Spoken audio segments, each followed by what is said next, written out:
Hello guys, this is a showcase of my camera shake script. It's pretty simple, and what I'm gonna do is I'm gonna explain it.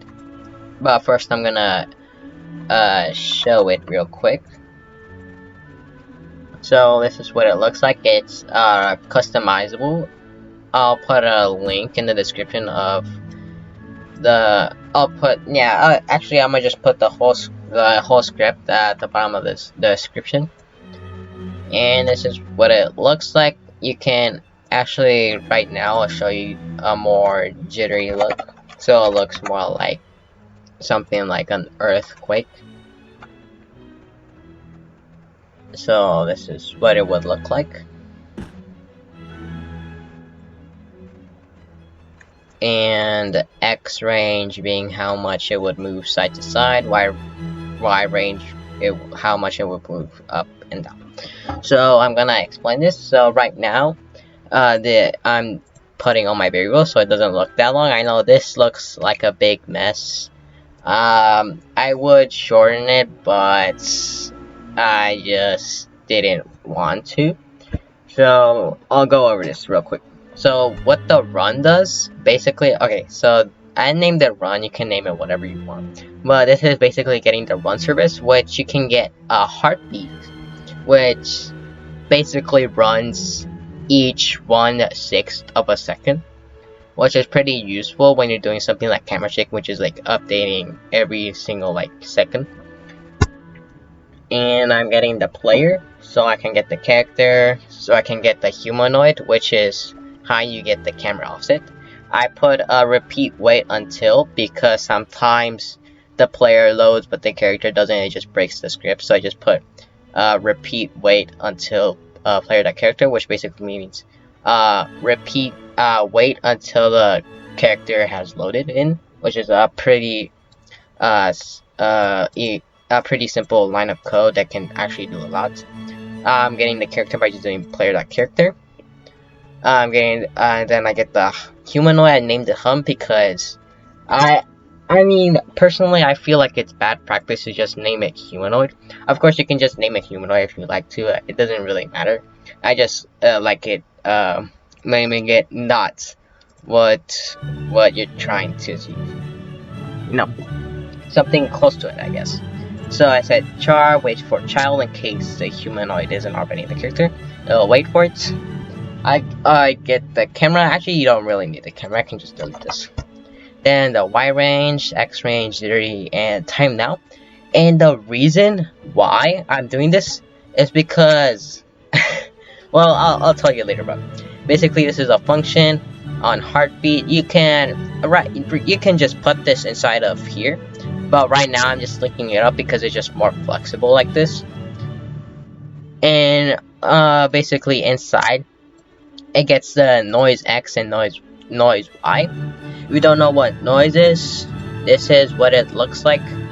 And to put it in more simpler terms, pretend the white spots, the really white spots are like 1, and the really black spots are 0. And actually, a more realistic would be that the really white spots would be 0.5, and the dark spots would be -0.5. And the gray spots would be something like 0. So basically, what it does is that pretend this is 0, 0. So if you just put math.noise and then in the parentheses you put 0, 0, it will give you this. What thing this is? This would probably be like something like 0.4 or something. And if you do 1, 0, it would jump 1 to the right, and it would give you something like over here.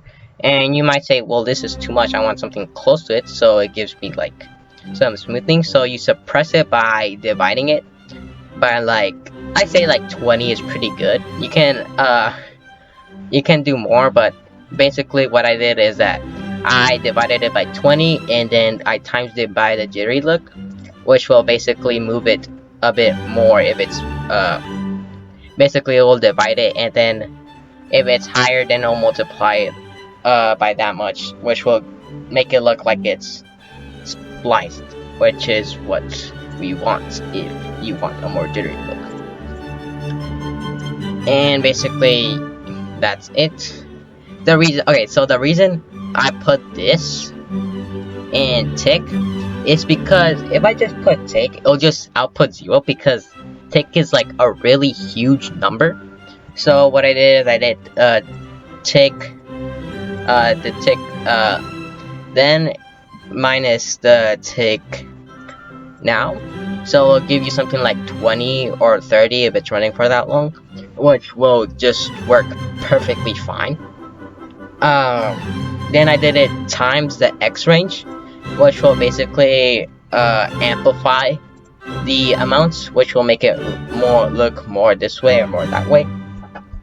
I did the same for NoiseY, but you might see that I put a comma and then I put this, which is basically the same as this. I could delete this, but it'll go in unison. Actually, yeah, I could delete it. It'll probably save more space and make it look more cleaner. And basically, this is the same thing, except this is times YRange.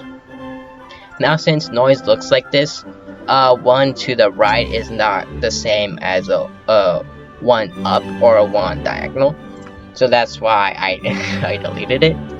And then you can get the camera offset by the Humanoid, so I just did the Hum.CameraOffset, and then basically camera offsets. To change it, you need to change it with the Vector 3, which I don't know why I did this. I could have just put 0 here as the Z, since we're only changing X and Y.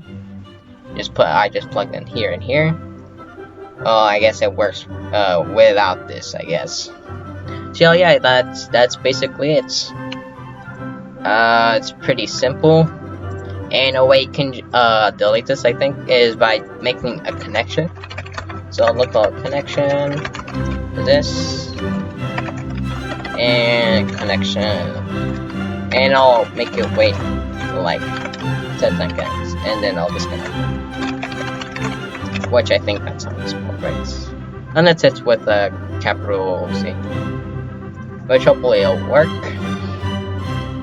Let's see.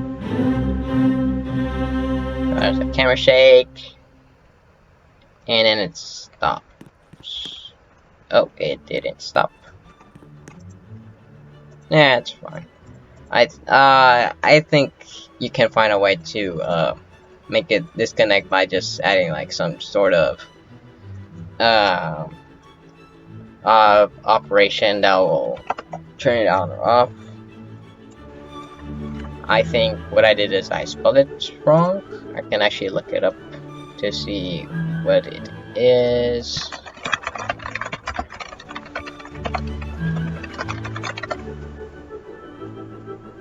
Seeing disconnecting elements. Oh, what happened? So basically, I'll just copy this.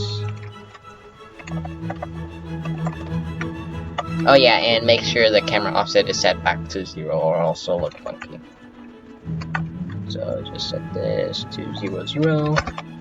Of course you can make it without space, it just looks so it looks more readable in my opinion. So there, it should work like that.